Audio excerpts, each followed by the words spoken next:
Do you think that such incidents like what happened on the 4th of May had happened, as in the parading of those innocent girls? That has happened Definitely. before? I'll tell you. I'll go on. Yesterday's video was not one of a case. There were many unreported cases like this also. Rape cases happen, so far as I know, to the Kuki-Zerg community, women only. There were ladies, there were 2 young girls who were in Imphal working. They've rented a place there in Imphal, working for their livelihood. They were, on that particular day, they were chased out, snatched, handed over to the mob to be raped. They were raped and finally murdered. Another was, there was one lady who in a place called Uripok, that is in the heart of the city. She and her children were also murdered. There are other rape cases as well, which are unreported. Violence of any sort is unethical, isn't it? Yeah. It's not. Kim, my last question to you. How do you see life way forward from here?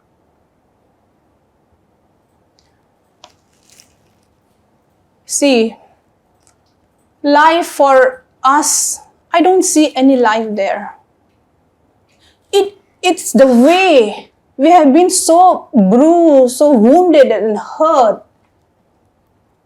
Let me tell you, on that day, even the BJP minister was not safe. Let me tell you, another BJP MLA is in Delhi recuperating, paralyzed. BJP MLA. That day. Another MLA was also not safe. Why? Because he kept calling. He's just 5-10 minutes near the CM bungalow. That day happened. The mob ran into his colony. They wanted to burn his house. And this, I believe, I was told that he kept calling the chief minister for help. He never helped. His house was burned down. This is a minister in his cabinet. If these people were not safe, tell me, who will be safe? Kim, these are stories that you've heard, or these are stories that you know? I know. Look at the picture. It's all there. Look at this MLA. He's still in the hospital. He's paralyzed. Look at his face. They were beaten by this mob. All this Arambai Tengol. It's never going to be the same again. The wounds are too deep, Sujit. I'm telling you. It's too deep. It's going to take, even if it comes around, it's going to take generations. We've been hurt. We've been wounded so badly. Very badly, very deep. Let me ask you a question. Poppy cultivation is real. It's real. I don't deny that. So, he says that. He says that. So, what's the problem? The problem is that, yes, we are involved in poppy cultivating, but who are the cultivators? The cultivators are these poor farmers who are earning on a daily wages. Right. And can you just cultivate and throw away the poppy when you this thing? That is not this thing, no. There's a huge business going on. The business is there, and who are the people involved? There are a lot of people involved from the top to the bottom. Actually, in this, the business of it, all the communities are involved. But even the politicians are also the one running this cartel. According to this police officer called Brinda, who investigated this matter, but was suppressed. You arrested a kingpin. You were pressurized to let him off. What was that, ma'am? Can you tell us that incident? Yes, I arrested former ADC chairman from the Hill District. The chief minister ordered in the very next day the minister ordered me to let him off in exchange of his wife and his son, because he turned out to be the right-hand man of his second wife, Olive, who is the elected MLA from Chandel constituency right now. And he actively pressured me, and then he pressured the DGP to order me and my ST to remove the charge sheet from the court, so that the accused would be let off on bail, on the completion of the mandatory 180 days of submission of charge sheet, spelling which the accused will be automatically let off on bail.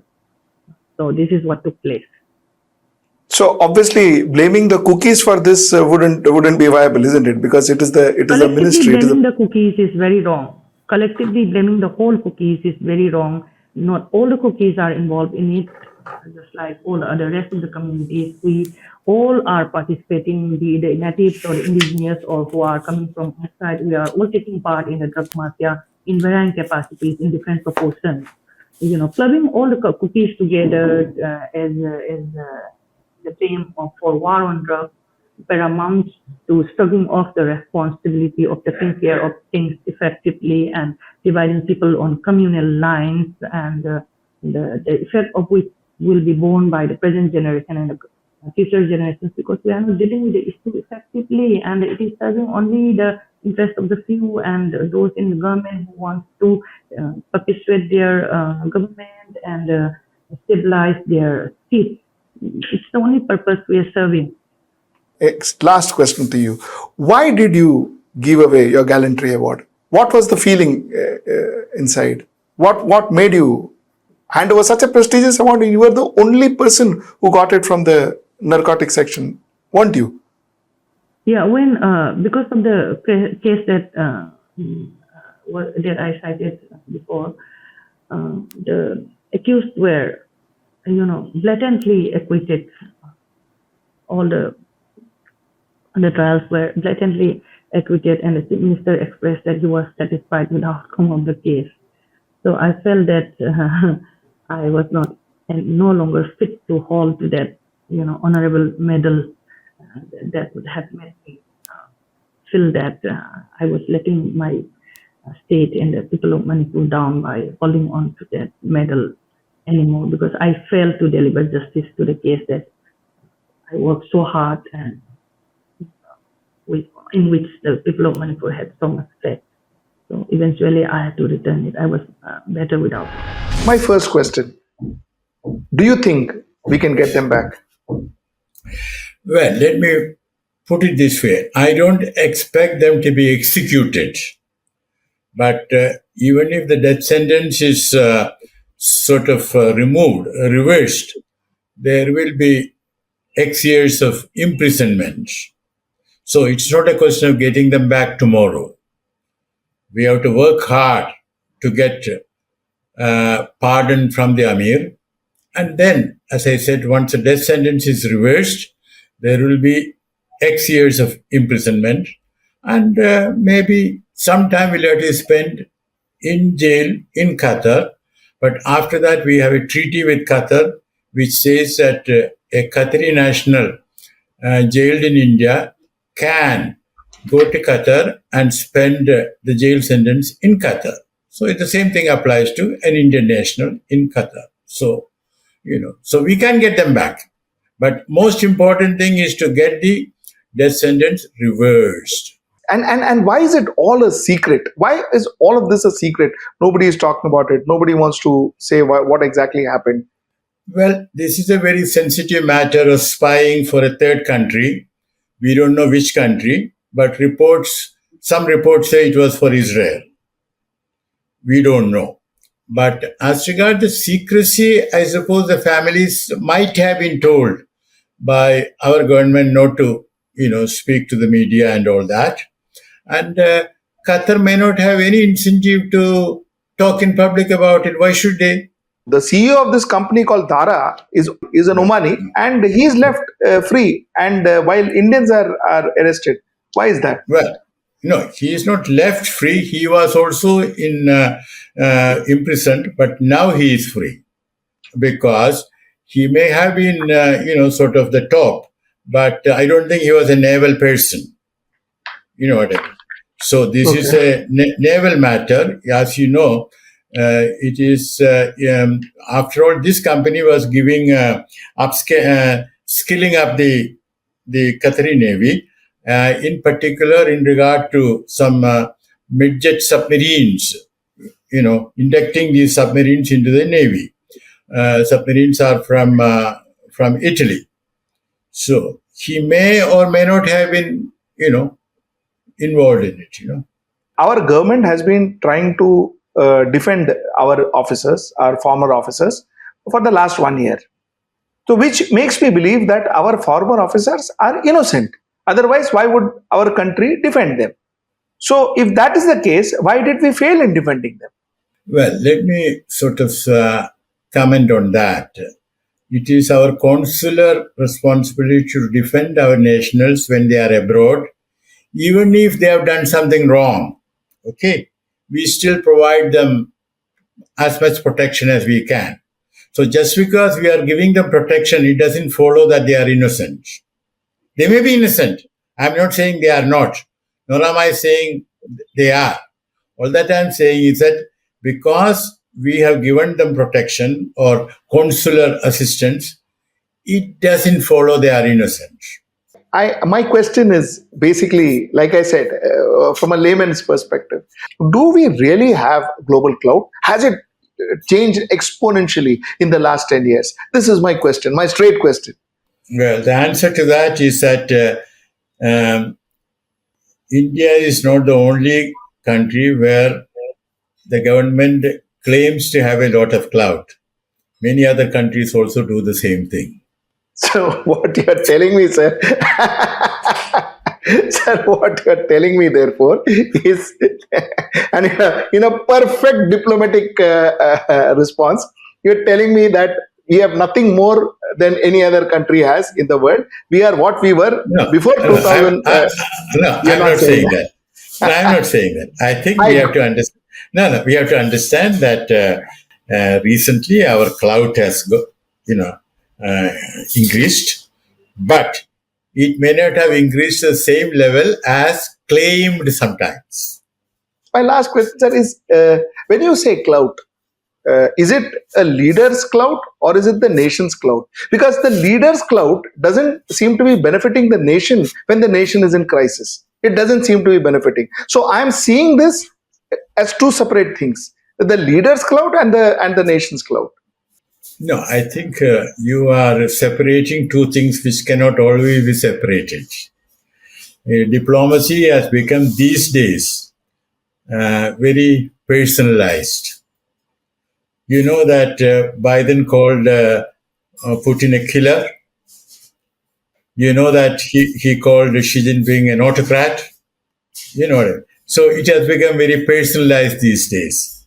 That was not the case when I was in office. So, so the leader's clout and the country's clout cannot always be separated. Don't you think we saw secularism completely wrong? We got secularism completely wrong because, like you rightly said, for us, I think a lot of us, secularism was the melting pot where we said, we are all one, we are all brothers, there's just one identity, and that is Indian identity. That's the way we saw secularism. That's my first question. Secondly, when you say you recognize castes, you recognize blacks, you recognize Asians, is recognition same as representation? What my question is, sir, is when I say that I'm going to represent blacks, I represent blacks, I represent for their rights, I fight for them. If is that different to recognizing? I'll take the second one first. Yes, to my mind, representation is absolutely critical, and modern political representation is absolutely vital.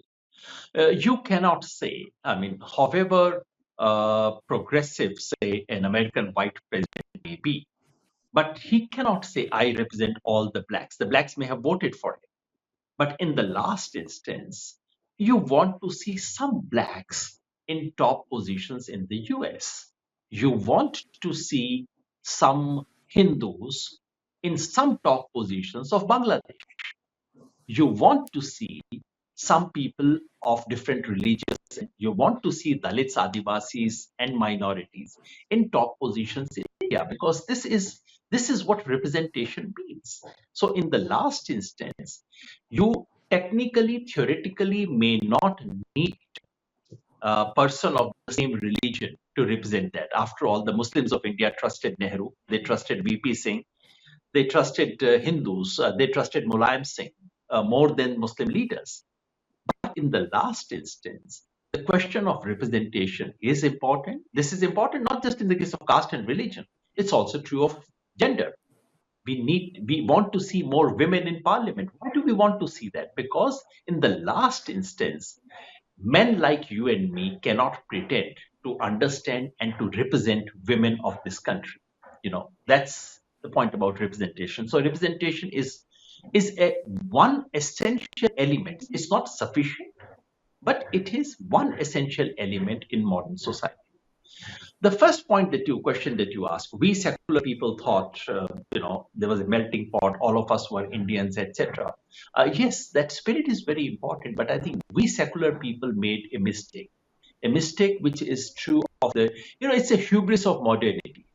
Modern people somehow assume that they have overridden everything else. It's a conceit of modernity that we believe that everything else that existed for thousands of years before us has been erased, has been whitewashed. That doesn't happen. Religions have very deep impact on people. A modern mind, a modern ideology of modernity, or any modern ideology, does not answer questions of how to deal with death, a question that human beings face all the time. They turn to religion. Religion gives them an answer to this question. You and I may not like that answer, but it's an answer which is a deep answer. So religions are here to stay. This is something we forgot. We somehow thought that religions can just be erased. And the best way to be in honestly, to be modern, you don't need to be irreligious either. You can be very modern, and in order to be modern, you need not be Western. These are all little uh, illusions that our modernity, especially Indian modernity, which is very imitative. We have had a very imitative modernity. And I think the shocks of the last 10 years have alerted us to the fact that we live in a very different society. And this is not just about India. In Soviet Russia, for 70 years, there was a communist rules, churches were finished, there was no religion. The moment communism goes, churches come up again. So Yes. I mean, there's something out there that we need to acknowledge and respect. I wanted to ask you, sir, that is the BJP of 2023 the same as BJP of 1980s? What I mean is, has the BJP converted it into BJP Modi, like you had the Congress Indra, the Indra Congress? Has BJP now become BJP? Of course, it has. And the latest appointment of the three chief ministers is a clear proof. Basically, he's indicating, I'm the one who gets you vote. I will decide who occupies which position. Don't you dare think that you can take anything for granted. This is very much like what Mrs. Gandhi did in the 1980s. And mind you, there are actually very, very interesting parallels between Mr. Modi's style of functioning and Mrs. Gandhi's style of functioning. The both of them had a authoritarian streak. Both of them were very centrist, that is to say, against the federal principle. They did not quite respect the regional federalist positions. Both of them bypassed their own party structure and connected to the people. Both of them were massively popular. So there are many parallels, and in many ways, BJP is the Congress of the 80s, but not in some respects. Congress of the 1980s was still a rainbow coalition of all Indians. No one was excluded except for that very unfortunate and sad interregnum of 1984, when the massacre of Sikhs, and so they were firmly excluded. Other than that, and at least Congress being Congress, they at least apologize after that and say something terrible has happened. They do not go about beating their breast. We did it in 1984. No one says that. So Congress of the 1980s is still a rainbow coalition of all Indians. Congress of the 1980s still is a party which is predominantly drawing its vote share from the bottom of the social pyramid. Dalits, Adivasi, poor. Do remember, among the poorest of poor, Indira Gandhi had this amazing reputation. I remember, traveling in the mid 90s in the then Andhra Pradesh and asking someone who was, breaking stones. And I said, what have the governments done for you? He says, nothing. Who would you vote for? He said, Congress. I said, you said, the government has done nothing for you. He said, these people around Indira Amma don't let her know. The day she gets to know, she would address my problems after she was dead. That's the kind of acceptance and popularity she had among the poorest of the poor.